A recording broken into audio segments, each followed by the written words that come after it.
Voilà, ingrédient de l'opération Mbata Yabakolo, nous avons tous un mot à dire, si se donne donc le slogan de cette émission. Un plateau spécial initié pour permettre aux sachants de venir parler de cette situation. Mais aujourd'hui, nous avons notre thème, le traitement de l'information par les médias, traitement bien sûr l'opération Mbata Yabakolo. Et comme Foumou, voilà, Foumou, et puis qui est journaliste formateur, voilà. J'ai également Joachim Manga, directeur de publication du plus vieux journal du Congo, qui est la Semaine africaine. Il est aussi formateur. Et à mon extrême gauche, j'ai Elie Smith, grand reporter, et puis directeur de MN TV. Alors, comme vous le savez, depuis le 4 avril 2014, l'opération Mbata Yabakolo a été lancée, une opération qui vise, ça on le sait déjà, à rapatrier les étrangers en situation irrégulière et à arrêter les criminels. Voilà. Alors, pour commencer, donc nous allons partir d'un schéma qui est scientifique, l'observation, analyse et interprétation. Je vais commencer donc par le doyen Foumou. Bonsoir. Bonsoir. Et merci de nous honorer à travers votre présence sur ce plateau, pardon. Alors, pour commencer, dans l'observation, M. Foumou, comment est-ce que vous avez vu l'engouement de la presse sur le traitement de cette information Mbata Yabakolo? Vous savez, en face d'une situation comme celle que nous vivons aujourd'hui, il faut toujours essayer de se retourner dans l'histoire. Et l'histoire entre le Congo et le Congo-Kinshasa a souvent été marquée de ce type d'éruption qui souvent met à mal les relations entre les deux pays. Il y a comme une espèce de fatalité historique, parce qu'en 1964, donc cette année, comme par hasard, nous avons fêté les 50 ans de l'expulsion des Brazzavillois de Léopoldville à l'époque, Kinshasa aujourd'hui. Les deux faits n'ont aucune relation. Aucune relation. L'autre, l'expulsion de Kinshasa avait un but politicien, celui-ci a un but de sécurité.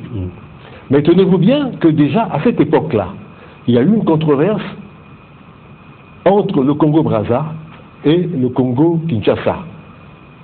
À l'époque. Non, Congo-Kinshasa. Par la voie de la presse. Il y avait de l'autre côté des cartes blanches faites par Mavungu Malanda Mamungo et Benyaminou Bemunchwanga. Et ici, il y avait François Itoa et André Bernard Samba. Je vous assure qu'à l'époque, c'était des combats épiques. Mais tout ceci, malgré quelques dérives, se faisait dans l'optique de l'éthique et de la déontologie professionnelle. Or, ce que l'on regarde actuellement à la télévision est d'une insipidité telle qu'on se pose la question de savoir si ces journalistes ont été formés. J'en douterai. Parce que si vous prenez des gens comme les Kitutu Oléontois ou d'autres journalistes de cette époque, sortis à bonne école, donc celle de l'Institut national de l'audiovisuel, il m'étonnerait qu'un journaliste comme Kibambi Shintoa se lance dans ce type d'insanité. Donc je dis simplement que il faut prendre ça avec condescendance, parce que cela dérive d'un manque de formation. Vous voyez bien que malgré quelques excitations, une bonne part d'émotion, la chaîne nationale a un comportement un peu plus simplement parce que là-bas, vous avez affaire à des professionnels. Mais les télévisions dont on parle... Oui, mais il faut voir quel type de journaliste oui, quand on a été DJ dans un bar et qu'on devienne brutalement journaliste, il est clair qu'on emmène toute la gangue qu'on avait dans ce premier métier, dans la profession. Dans la profession, d'accord. Mais on parle souvent de télévision privée. Mais qui sont les promoteurs de ces télévisions? et quels sont les journalistes qui y travaillent. Alors, quand vous avez compris ceci, il n'y a pas besoin de s'émouvoir outre mesure. D'accord, on va progresser avec l'analyse, mais nous restons toujours sur l'observation. Et Louis Smith, qu'est-ce que, selon vous, qu'est-ce qui a fait la une de cette opération pour que les médias récupèrent et en fassent la une de leurs journaux? Oui, je pense que c'est la manière que l'opération a été menée. Je pense qu'il y a beaucoup de journalistes, bon, si on admet qu'ils sont journalistes, qui n'ont pas été capables de contrôler leurs émotions face à la manière que cette opération a été menée. Pour que soyons honnêtes, c'est une opération, je pense, c'est deux opérations en un seul. Parce que dans tous les pays, c'est les pays souverains, on a le droit de contrôler qui vient et qui part, mais aussi on ne peut pas cumuler ou jumeler une opération de lutte contre le banditisme, comme l'opération contre le Kununa, et une opération pour contrôler les sans-papiers ou les immigrés dans un pays. On doit quand même aussi apprendre chez les autres. Parce que, par exemple, si vous voyez ce qui s'est passé en France, je crois dans les années 80, quand François Mitterrand est venu au pouvoir, il y a eu à un certain moment une régularisation massive de ceux qui étaient là comme des sans-papiers, qui étaient en majorité des Africains. Et puis après cela, on a mis des conditions pour ceux qui viennent d'arriver, voilà comment vous deviez faire. Je pense que ce qui a choqué, en particulier nos confrères de Kinshasa, c'est la détresse avec laquelle les gens qui rentraient rapportaient. Mais je pense que comme le grand l'a dit, ceux qui sont professionnels savent aussi souvent dans ce genre de situation, il y a les gens qui extrapolent. Donc il faut faire attention avec ce que quelqu'un vient te dire. Il faut aller dans les béaba, de poser la question, qu'est-ce qui s'est passé? Essayer d'appeler Brazzaville pour te renseigner, parce qu'on a eu les cas où on a montré une dame ici, où son mari, elle était étonnée de voir son mari devant la télé, disant qu'il a été chassé, abandonné et pourtant, il a abandonné une femme et les enfants, il est parti à Kinshasa. Voilà, mais aussi, c'est bien beau, on accuse les journalistes de Kinshasa, même chez nous ici, on doit avoir le courage et aussi voir qu'il y a aussi nos collègues aussi qui ont un peu exagéré. J'ai un collègue ici qui disait que nous avions engraissé ces gens-là. On ne dit pas comme ça. D'accord. Justement, l'émission c'est pour faire l'observation sur les deux médias et jamais je profite donc de poser la question à Joachim Banda, comment il a observé le traitement de l'information par les deux médias, que ce soit du Congo-Brazzaville ou encore de la RDC. Donc par les médias d'un côté du Congo-Brazzaville et de l'autre de la RDC. Mais disons que au niveau quand même, c'est pas pour jeter des fleurs, au niveau quand même du Congo-Brazzaville, bon, ça a été la routine professionnelle. Parce que l'opération avait démarré par une cérémonie solennelle, où la direction générale de la police avait annoncé ce qui allait se faire, et à partir de là, les médias d'ici ont commencé à traiter de cette opération. Et les premières actions, il y a eu quelques dérapages. Évidemment, on ne s'en cache pas, puisque la police elle-même a pris des décisions. 17 policiers ont été sanctionnés. C'est pas quelque chose de banal. D'ailleurs même, c'est pour la première fois qu'on voit comme ça, là, en pleine action, des policiers, des agents de la force publique. Présentés à la presse aussi. Présentés à la presse, être punis, dégradés, renvoyés de la force publique. Donc quand même, je veux dire, il y a eu un peu plus de professionnalisme du côté du Congo. À Kinshasa, je crois que ce que je peux dire en un mot, il y a eu un déchaînement de passion. Probablement suscité par l'émoi de l'arrivée des premiers expulsés, qui arrivaient massivement et qui ont rapporté des témoignages malheureusement qui étaient excessifs de la réalité. Et les médias se sont jetés sur ça pour amplifier et mettre en avant la passion au lieu de mettre la rigueur professionnelle. En plus de cela, je crois, le carburant a été aussi une bonne partie de la classe politique de la RDC, qui s'est emparée du sujet en le mettant comme enjeu de politique intérieure entre l'opposition et le gouvernement, et il y a eu des députés, des partis d'opposition qui ont critiqué le gouvernement de ne pas être capable de faire la réplique. Donc tout ça, moi je mets ça sur le compte de la passion, ce qui n'est pas une bonne chose, ni dans le métier de journaliste, ni même en politique. Je crois que il est même de l'intérêt de nos collègues de Kinshasa de privilégier le professionnalisme dans le sens de rechercher la bonne information. S'il y avait des initiatives du genre des médias là-bas qui demandaient les autorisations nécessaires à notre ambassade pour venir faire des reportages ici, des enquêtes ici et tout, ils auraient peut-être ramené une information plus rassurante pour leurs compatriotes. D'accord. Je crois que tel qu'ils se sont comportés, ils n'ont vu qu'une chose. Enfin, ce que je semble analyser, c'est que comme c'est le 3e ou le 4e pays qui procède à l'expulsion des étrangers en situation irrégulière et que cela touche la RDC, parce que il y en a eu des opérations comme ça, là, il y en a eu en Angola et tout. Je crois que les amis de la RDC se sentent blessés, mais alors faussement, je voulais dire, dans leur dignité, alors qu'ils ne devraient pas se sentir blessés dans leur dignité. Il y a un problème auquel il faut faire face.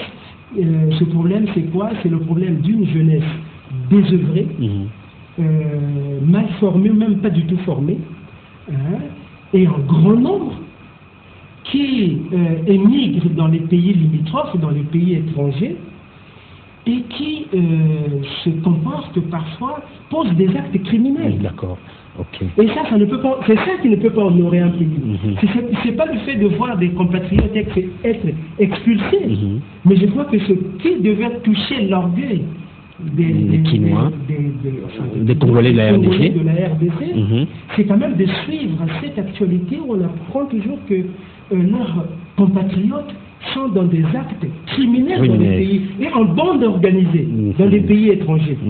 Moi, en tant que Congolais du Congo-Brazzaville, vraiment, et même journaliste, mais quelque part j'étais fier de constater que quand il y a eu des réactions malheureusement dictées par la passion à Kinshasa, quand ils ont expulsé nos compatriotes, c'est des jeunes étudiants. Et je constate que chez nous, les jeunes qui émigrent, c'est pour aller étudier. Je suis fier d'être. D'accord. Alors, Fumu, l'opération a été lancée, mais sauf que nous n'avons pas observé la présence des journalistes de Kinshasa ici. Alors, la question est de savoir, vous êtes formateur, comment peut-on arriver à donner l'information de façon objective lorsqu'on n'est pas sur le terrain? Mais vous répondez à la question, parce que logiquement, si on n'a pas été sur le théâtre des opérations, on n'a pas le droit d'en parler. On en parle avec circonspection. C'est la prudence qui est de mise, et le conditionnel est exigé dans ce type de situation. Mais tel que j'ai regardé hier une émission à la télévision, il y a une bonne part d'affabulation. On prend le premier badaud venu, on lui pose une question qui assassine le Congo-Brazzaville. Non, comme le dit si bien et judicieusement Mbanza, il n'avait qu'à demander en bonne et due forme une autorisation à leurs autorités, à notre ambassade et aux autorités du Congo-Brazzaville pour venir s'enquérir précisément de ce qui se passe, afin de répondre aux attentes de leurs auditeurs, de leurs téléspectateurs sur la réalité de ce qui se passe sur le terrain. Or, très peu s'en sont donné la peine. J'ai vu quelques micro-baladeurs au port, dans la rue. Ça n'indique rien de pertinent par rapport à ce qui s'est passé sur le terrain. Donc, qui n'a pas vérifié n'a pas droit à la parole, on le dit trivialement. D'accord. Alors, Monsieur Eli Smith, vous avez réalisé un documentaire en RCA. Ces images ont été récupérées de façon cachée par la chaîne Molière, oublions même que parmi les militaires, il y avait ceux de la RDC qui avaient bel et bien des brassards, identifiant donc le pays. Et puis, Molière s'est servi également des images diffusées déjà ici sur MNTV, des images où on a vu les dames nues, que la garde républicaine avait comme administré un châtiment pour les punir, les femmes qui faisaient la prostitution au niveau du stade Alphonse Massamba Débat. Alors, au regard de tout ce plagiat, comment peut-on, quel regard portez-vous sur ce type de chaîne de télévision? Non, le regard est que ce ne sont pas des professionnels. Et tout à l'heure, on a dit, si vous n'avez pas appris dans une école, comme on a parlé à l'époque, à Kinshasa, ils avaient des grandes écoles professionnelles, ou ici à Brazzaville, il y a des éthiques de la déontologie professionnelle qu'on doit mettre en exergue. La première, c'est qu'on ne vole pas, on ne prend pas comment on appelle, le copyright, l'œuvre de quelqu'un sans demander son autorisation ou le citer. Ça, c'est quelque chose de basique. Quand vous êtes incapable de le faire, comme M. Mfumou l'a dit tout à l'heure, ça montre un peu de là où vous venez. D'abord, qui sont les propriétaires de ce chaîne? D'autres, comme on peut dire d'une manière caricaturale, peut-être c'était des DJ ou c'est des hommes politiques, ils ont leurs ambitions personnelles.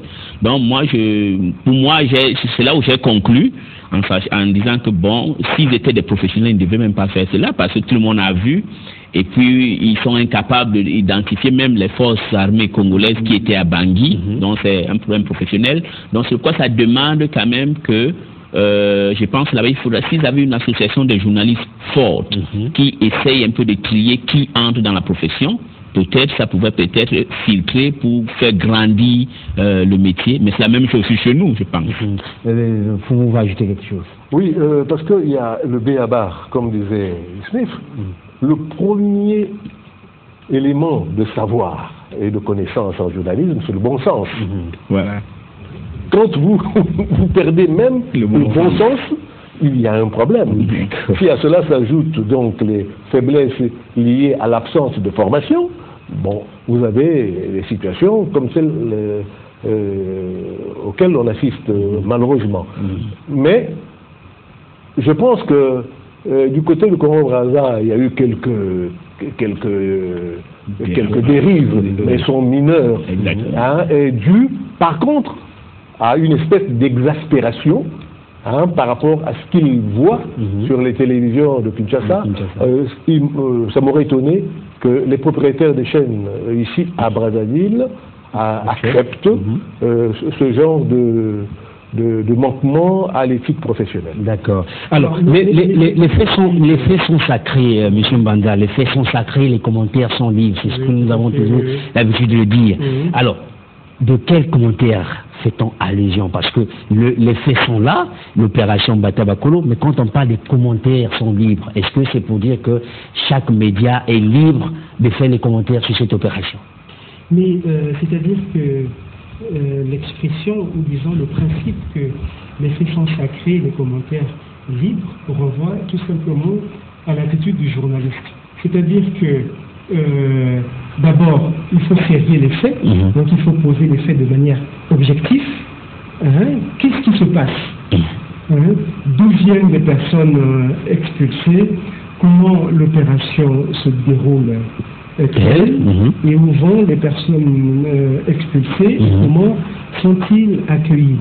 Bon, les journalistes, les médias s'organisent pour capter, récolter, avoir tous ces faits. Une fois que vous informez vos auditeurs, vos téléspectateurs et vos lecteurs sur les faits, maintenant chaque média, chaque journaliste peut faire son commentaire pour donner son appréciation. D'accord. On peut par exemple dire que bon, l'opération n'est pas bien organisée parce que dans ce genre d'opération, en principe, on devra cesser à ceci, à cela, mais là on a vu qu'il manquait ça, et tout. Nous pensons que c'est pas une bonne opération. Un autre journaliste va dire non, c'est une bonne opération parce que on a pris soin de ceci, parce que les gens ne sont pas brutalisés, ainsi de suite. Donc ça c'est l'appréciation, le commentaire du journaliste. ce qu'on voit malheureusement chez nos collègues des médias de Kinshasa, c'est vraiment le refus de professionnalisme. Je crois que le Conseil supérieur de l'audiovisuel et de la communication a beaucoup de travail à faire. D'ailleurs même, c'est regrettable qu'il n'ait pas agi avant, parce que quand même, on a suivi des propos désobligeants à l'égard des autorités d'un pays étranger. Ça, en principe, le gouvernement, le Conseil supérieur doit interpeller les médias, interpeller les journalistes à leur devoir. On n'injurie pas les autorités. D'accord. Il faut faire du journalisme, se dire ce qui se passe, ce qui s'est passé et ce qui va arriver. Est-ce que les supplications des journalistes aujourd'hui ne vont-elles pas envenimer les relations entre les deux pays? Bon, je ne pense pas. J'ai suivi le ministre Mende. Il joue plutôt de beaucoup de pondération dans ses propos et il cultive plutôt une atmosphère d'accalmie entre les deux pays et comme il a si bien dit hier, le Congo est un pays souverain qui fixe ses règles en matière d'immigration. Donc le Congo n'étant pas une province du Congo-Kinshasa peut décider d'expulser qui il veut, quand il veut. Bon, pourvu que les formes et le respect des droits de l'homme d'une manière générale ou des droits humains soient mis en exergue. Et pour le reste, les relations entre le Congo-Kinshasa et le Congo-Brazzaville, je vous l'ai dit, a souvent été heurtée, surtout de 1963 à 1979. Il faut se rappeler que depuis que le président Sassou Nguesso est au pouvoir, nos relations avec Kinshasa, en dehors de quelques rares éruptions vite maîtrisées, sont des relations de fraternité, de cordialité, et je pense que cette opération ne devrait pas, si l'émotion cultivée à tort par certains médias est maîtrisée, logiquement on devrait retrouver une situation apaisée d'ici très peu. D'accord. Au fait qu'il faut vraiment féliciter... Allez-y, continuez. Il faut féliciter le sens de responsabilité du gouvernement de la RDC qui n'a pas cédé à la pression passionnelle des médias et d'une partie de la classe politique de Kinshasa. Le gouvernement de la RDC est resté responsable et effectivement l'intervention du ministre Mende sur RFI, à laquelle Mfumu fait allusion, a été d'un grand sens de responsabilité et même d'un éclairage important qui devrait interpeller les médias de Kinshasa, dans ce sens que le ministre Mende a dit, mais il y a beaucoup plus de nos compatriotes qui vivent au Congo-Brazzaville que ceux qui sont expulsés. Et c'est ça l'important. Aujourd'hui, au Congo-Brazzaville, je crois, il y a un grand nombre de gens qui sont de la RDC. Il y en a qui ont fondé des familles ici, qui travaillent ici, qui vivent ici. Ces gens ne sont pas bousculés. D'accord. Ceux qui sont bousculés, malheureusement, ils étaient en situation irrégulière, vivant aussi parfois dans des conditions, j'allais dire, qu'on ne peut pas accepter. D'accord. Donc voilà. C'est regrettable d'en être arrivé là, mais je crois que il faut que les deux gouvernements travaillent pour qu'à l'avenir, probablement ce genre de phénomène ne se reproduise pas. Mais l'actualité là, ce week-end, je crois, le président Joseph Kabila a dépêché auprès de son frère, son homologue, le président Denis Sassou Nguesso, son président King Wadundu. Donc je crois que les contacts sont là. Et je me souviens... Qui est arrivé malheureusement dans un environnement où on apprend... Il y a eu un incident. Et même aujourd'hui encore, un incident. Voilà. Alors, Elie Smith. Mais je voulais dire aussi, je crois qu'aussi il y a des contacts entre le Conseil supérieur de la liberté de communication du Congo et le Conseil supérieur de l'audiovisuel de la communication de la RDC, justement, toujours dans le souci de rappeler les médias à leur sens de responsabilité dans le traitement de ce sujet. Justement, et puis le Conseil nous a demandé quand même d'être plus professionnel. Elie Smith, quel serait l'intérêt de Molière TV, par exemple, de pouvoir affirmer des opinions qui suscitent à la condamnation générale? Quel serait l'intérêt politique? C'est dans la spéculation que je veux faire, parce que je me suis posé la question pour voir de quel bord Molière TV se place. Et puis, au-delà de ça, je me suis dit, est-ce que c'est une télévision professionnelle? Moi, je pense qu'il y a aussi des arrière-pensées politiciennes dedans. Il faut savoir que Kabila, on peut tout dire, est dans une ville qui est hostile, et que je pense que les télévisions populistes comme Molière, c'est un peu de montrer un peu l'incapacité, l'insouciance du président Kabila face à, entre guillemets, la souffrance des peuples congolais de la RDC qui sont ici. Je voulais rappeler à mon collègue qui disait tout à l'heure qu'il était très fier d'être congolais parce que quand on dit il n'y a pas de vol, non, je ne pense pas. Dernièrement, ici on a vu au Kongakala, quand les Kuluna ici au Kongakala allaient libérer les Kuluna qui étaient Kuluna congolais. Et on a montré ici, donc on n'invente rien. Donc je pense au sein à la décharge de la RDC, il faut savoir que c'est un pays depuis une vingtaine d'années n'est plus vraiment un vrai pays. Il y a beaucoup de guerres qui a eu lieu. Et dit ça, ce n'est pas d'une manière de les humilier, mais de faire que les gens comprennent pourquoi il y a souvent cette trop de casques bleus. Trop de casques, il y a 20 000 casques bleus qui sont là. Exode massif des Congolais à l'extérieur. Il faut qu'on comprenne, dans un pays qui a eu beaucoup de guerres, que la stabilisation est en train de venir. C'est tout à fait normal qu'on a massivement de gens qui vont à l'extérieur et que tout le monde qui est à l'extérieur n'est pas toujours voleur. Il y a des gens de la République démocratique du Congo qui sont des enseignants, des journalistes. Mais les sans-papiers. Il y a aussi des sans-papiers partout. Il faut comprendre d'aller de chercher un pays en guerre. Mais je pense que la manière qu'on parle d'eux, il ne faudra pas qu'on essaie d'un peu de stéréotyper quelqu'un qui vient de la RDC. S'il y a un crime, c'est la RDC. Non, il faudra qu'on soit un peu responsable et ne pas essayer de stéréotyper les gens de la RDC. D'accord, on reste dans le fond de notre sujet. Et pour terminer avec Fumo, on sait que quelle que soit la manière de communiquer, l'information est basée sur des faits réels et vérifiables. Alors Fumo, lorsque les médias se prêtent à l'exercice de l'intoxication, quelle interprétation peut-on en faire? Une première interprétation, c'est que à partir d'un fait comme celui-là, il y a ce qu'on appelle la récupération politique. Et pire même, la récupération politicienne. J'ai vu hier un député de Kinshasa en train d'éructer sur une chaîne de télévision. Mais ce monsieur était un habitué de Brazzaville. Mais comme il est à l'opposition, il profite de cette situation pour mettre en exergue l'incurie du gouvernement en place, en disant que s'il y a beaucoup de sans-papiers quinois à Brazzaville, c'est à cause du pouvoir. Or, on sait que le mouvement d'émigration des jeunes, surtout du Congo-Kinshasa, date de près de 30 ans déjà. Donc le pouvoir actuel n'était pas en place.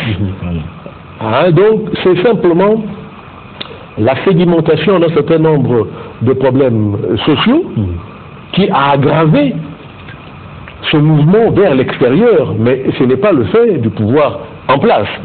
Or, parce qu'on a intérêt à ce que le pouvoir en place soit dégommé, mais on l'utilise comme... c'est le bouc émissaire, bien choisi et bien désigné. Donc faisons attention à ce type de récupération politicienne qui n'a pour rôle que d'aggraver une situation qu'on peut maîtriser et gérer sans beaucoup d'éclat. D'accord. En tout cas, ça sera tout pour ce soir. On aurait voulu en tout cas poursuivre cette émission, mais c'était 26 minutes. Merci à Fumo de nous avoir honorés sur ce plateau. Merci à Joachim Banza, Elie Smith et Christian Zedong Benimo qui a réalisé cette émission.